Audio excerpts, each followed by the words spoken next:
Hey everybody, it's Meredith Miller from Inner Integration. Today, the message I want to bring to you is about the emotional threshold of PTSD. I'm going to explain kind of what it is. I'm going to talk about some of the triggers for this threshold, and then I'm going to give you some suggestions in how to deal with this yourself. First of all, I just want to say I'm sorry for not posting a video in several weeks. I happen to have reached this emotional threshold myself. I moved on May 1st, and when I got into my new place, there was no home internet. This was a whole struggle to get the thing set up, and then I had to get more data on my phone and get an extra SIM card, and all of this was just a huge struggle. On top of that, I'm dealing with a scorpion sting that happened the last house before I moved. I didn't realize what had happened until at least a week later. I killed the scorpion the day after I think I got stung, but I didn't realize in the moment that I had gotten stung. I ended up writing about this a week ago. I posted it on Facebook on my Inner Integration page. If you want to read about it, you might get a kick out of it. I drew some parallels between the scorpion sting and narcissistic abuse, but I don't want to go into that here. So, all this stuff was going on, and then I had a phone call with my mom, and she wanted to visit, and it was just the emotional threshold had been absolutely topped. I just didn't have the energy to make a video. I promised myself that when I make a video, I am 100% emotionally present, 100% emotionally committed to that, and I wasn't there. So I didn't want to bring something that was half-assed and that wasn't fully delivered. So here I am today telling you about the emotional threshold of PTSD. What is this? Well, I think it's sort of like an emotional hangover that's left after the narcissistic abuse. And it's you can just go along and, we develop more resilience. The more trauma we've been through, we survive it, we go on, we develop resilience. That's one of the amazing things that comes about after trauma. And it's we go along until we just hit this point. And it's maybe it's one thing, maybe it's a chain of things, and suddenly it reaches this certain level where you just can't anymore. You just can't. You shut down, you're at maximum bandwidth. It's if you don't stop right there, the whole thing is going to crash, right? You probably know what I'm talking about. I didn't know that there was a phrase for this. I had never heard of the emotional threshold. And what I discovered is that there's some triggers that, that cause this. One of them could be, dealing with a narcissist and their bullshit, just even on the phone or meeting them in person or being in the relationship and, they're using you or manipulating you or abusing you, or they're just not hearing your no. When you say no and they're just not hearing it. That's actually how I learned this phrase, emotional threshold. I had finished this coaching, 3 months of coaching, and at the very end, the program, they put you back on the phone with the salesperson and they're trying to upsell you for more coaching. And of course, I saw the value of that and I really wanted to continue on, just not at the time. It was a month before I was moving to another country. I had so many things to get done. I was already nervous enough about the journey and did I have enough energy and everything to get through? And there was a lot going on. I just knew I couldn't take on one more thing. And so, the person on the phone, the salesperson is pushing me. And I had to say no 3 times. And each time I gave an explanation, and that was the mistake. Because if you give an explanation, and of course he was asking why, but if you give an explanation to the person, they take that as an invitation to tell you how your explanation is wrong and how their thing is right. And it's again, not I didn't see the value in it. I totally did. It was just the wrong timing. And I told him that. I'm look, I'm thinking September, October. That's when I can foresee it. This is my plan. This is what I need to do. That's what I want. He just wasn't hearing my no. He just kept saying, well, it's your fear. Okay, there was part of that.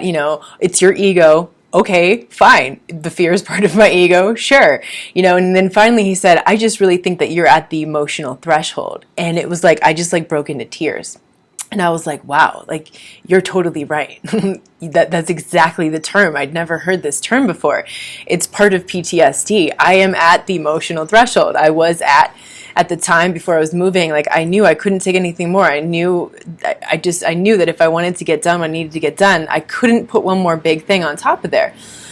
So as all these events unfolded over the last few weeks, that's what ended up happening is I hit that emotional threshold. I needed to have the breakdown in order to have the breakthrough.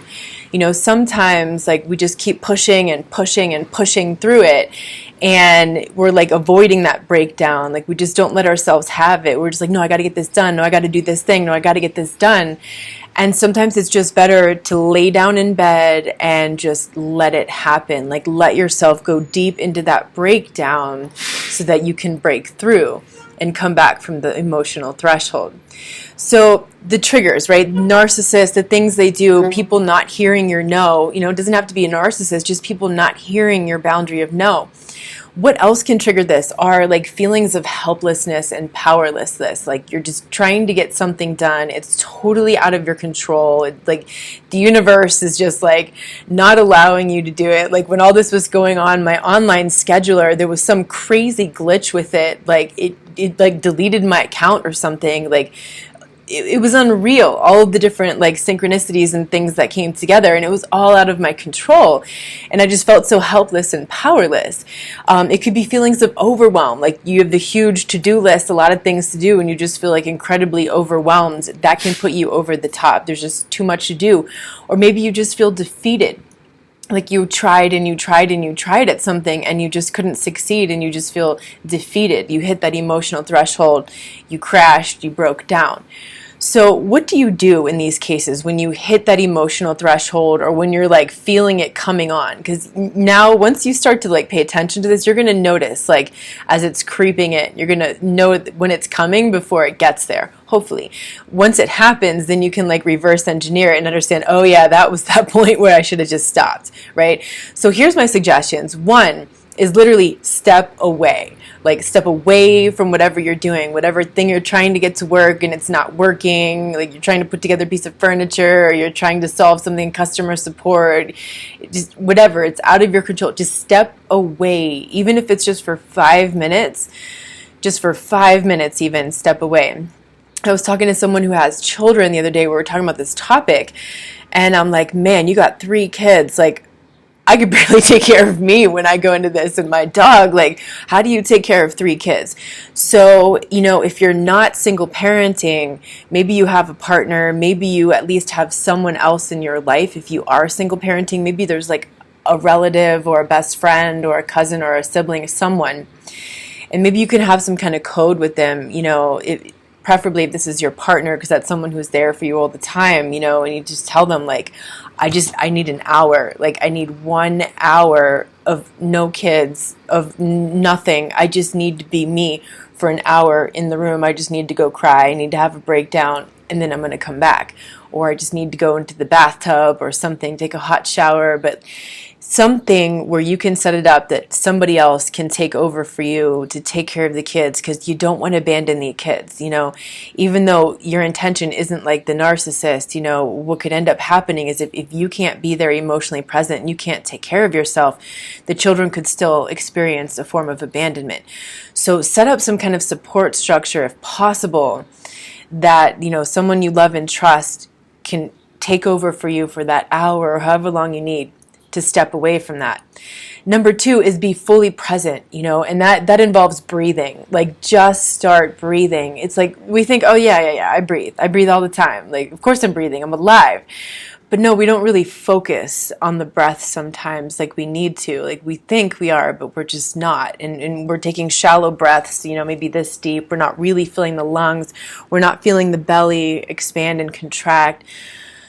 So just be present with what's coming up and breathing, and that's how you can really notice the feelings that are coming up. I really recommend laying down if you can do this, Even like if you're at work and you can't lay down, like do you have a car?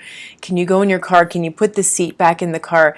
Can you lay out and just place one hand over your heart and one hand over your belly, for example, and just focus on your breath and just connecting to the breath and the present moment and the feelings that are coming up, like what had happened to me those last couple weeks was there were 2 different days where I just had like these overwhelming panic attacks, and I just had to lay into it. Like just lay into it and just feel it. Because if you try to avoid the panic, or you're just trying to stuff it down, it's like you become more desperate, the panic becomes stronger than you. You just got to lay down and just feel it. Oops, I lost my screen. Okay.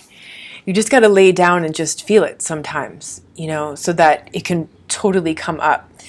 The third thing, and this is really important, I caught myself doing this, and it was in fact somebody that's really dear to me who said to me, don't minimize it, Ma.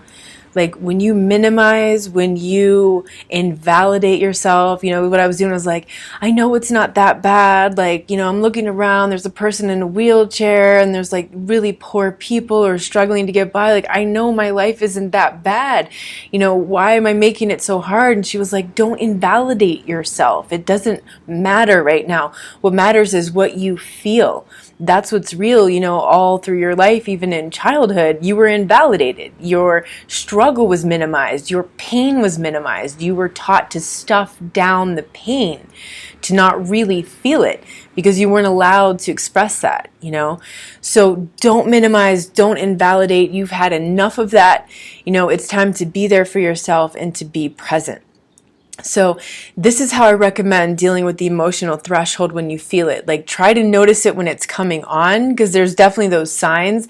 It could be that you just want to push through it and you want to tough through it. Like, I will admit it, that's my ego. I'm like, I can do it, I can do it, I can get through it.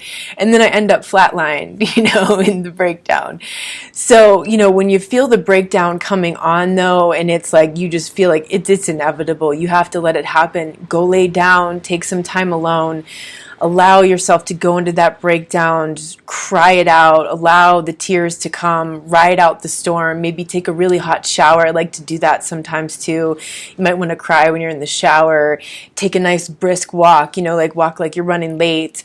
What other suggestions I have? Like exercise too. Sometimes like a vigorous exercise. Like if you feel like you're on the border there and you can't quite get over the edge and like you really need to get into this breakdown so that you can get past this. Sometimes, like especially if you tend to be more on the depressive side, you might need to move the body and do something exerting with the body to get that going. For me personally, like the best thing is just to lay down. Like absolutely lay down, shut everything off. And it was crazy because like the universe was disconnecting me. Like it took away my internet, it took away the scheduler. Like it was just one after the other, and it was like, just go inside you. And that's the best thing you can do, is to be there for yourself. Don't beat yourself up for it. Don't minimize it. Don't invalidate what you're going through, because what you're going through is real. It's the point isn't to compare yourself to someone else, to compare your struggle to someone else as well. Was it the abuse is bad? No, let that go. You've had enough of that, and allow yourself to really feel that. So that's the message I have for you today. Again, I am sorry about my absence, but I am back 100% right now delivering this message for you, and I'm going to keep delivering more videos as time goes on. I'm sending you all a big hug.